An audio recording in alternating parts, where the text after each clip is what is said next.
This essay is part of Survive, Thrive, Evolve, How 2 Years of the Pandemic Impacted Us Around the World, a global HuffPost project featuring individuals writing about how their lives were affected after 2 years of the COVID-19 pandemic. The following piece originally appeared on HuffPost Greece. It has been translated into English and lightly edited for clarity.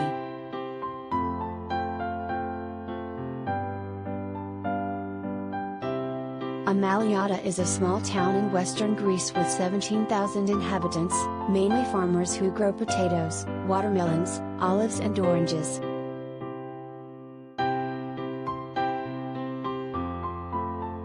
Its practice is located on the first floor of a small building, tucked in the central square of the town.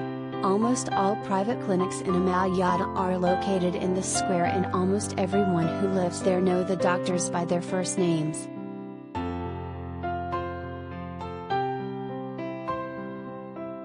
Everyone calls me Theoni, and most of my fellow citizens who got sick during the pandemic came to my office, says Georgopoulou, the only pulmonary and tuberculosis specialist in Amaliada.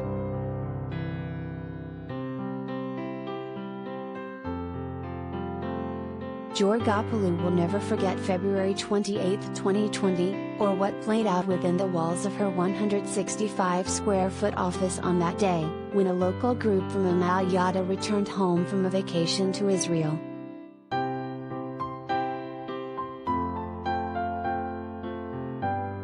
I got a call on that Friday morning, she told HuffPost Greece. A patient I'd been monitoring for years told me he had a fever and that he would like to make an appointment. Due to flu season, my practice was busy, so I asked him to come see me in the early afternoon when it would be quieter.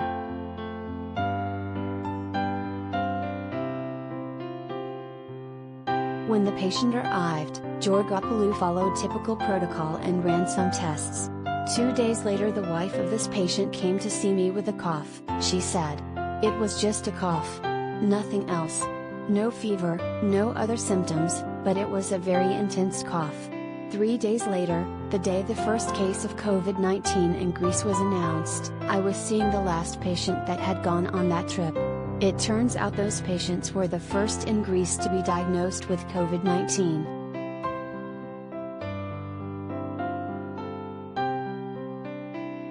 Just weeks later, this lung specialist from this small town in western Greece was overwhelmed by tears during a television appearance where she spoke about the death of the nation's first COVID-19 victim.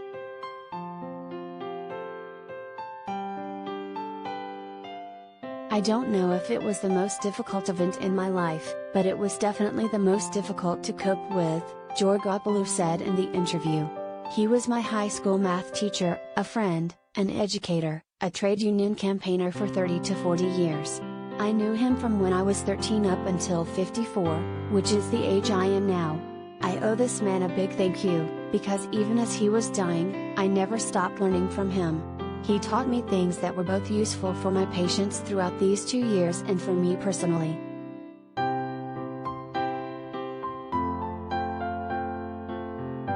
Antonis Forlis, HuffPost Greece's editor-in-chief, spoke with Georgopoulou about the pandemic, what she's learned, and how it's changed her.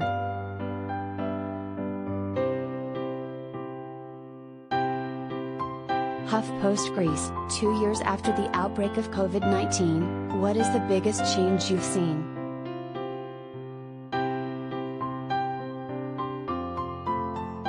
Two years later, everything has changed in our daily lives. Above all, it's human contact that's changed the most. The hands we do not shake, the hugs we do not receive from the people we love, how we've come to avoid our unvaccinated friends. If we were to divide the before and after periods of the vaccine, the anxiety and noise of the initial months has been replaced by the gift of science. Slowly but surely, we can feel safer and happier in our homes, surrounded by our parents and children.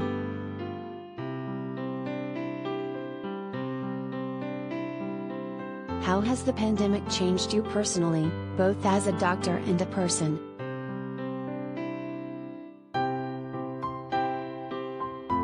I became more tolerant of human fear, but I need to manage my frustration with misinformation about COVID-19. As a doctor, I now schedule telemedicine calls and teleconsultations more often than I'd prefer.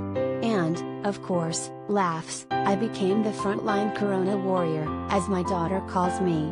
That title has replaced pulmonary tuberculosis specialist, which is written on the sign, on my office.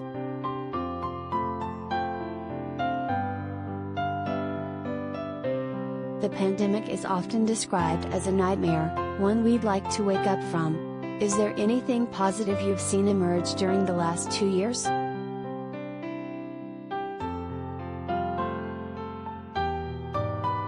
Knowledge. We've gained more knowledge on a daily basis. And another definite positive is the closer cooperation and solidarity among colleagues, as well as the health professionals who have been called on to help combat the virus.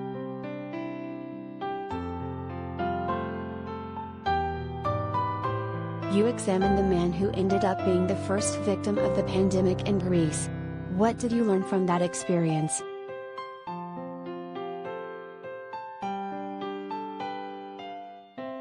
You can't put a price on health, and strengthening health infrastructure across all levels must become a priority in Greece and around the world. Every time a patient with severe COVID symptoms wins the battle, I think of that first tragic incident and reassure myself that, at least for now, we know more about this disease.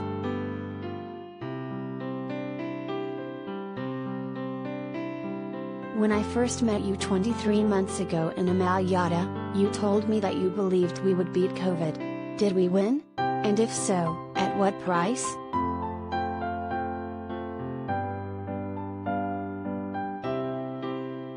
Unfortunately, the fight continues. Even though we're tired and we may want to ignore it, COVID continues to attack. But science has won, thanks to the vaccine and drugs, which were trialed successfully. Many people, however, were lost. Too many were taken. We've all changed, and it will take time before we can leave this pandemic behind us.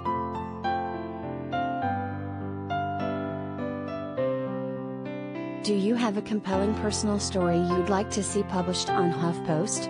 Find out what we're looking for here and send us a pitch.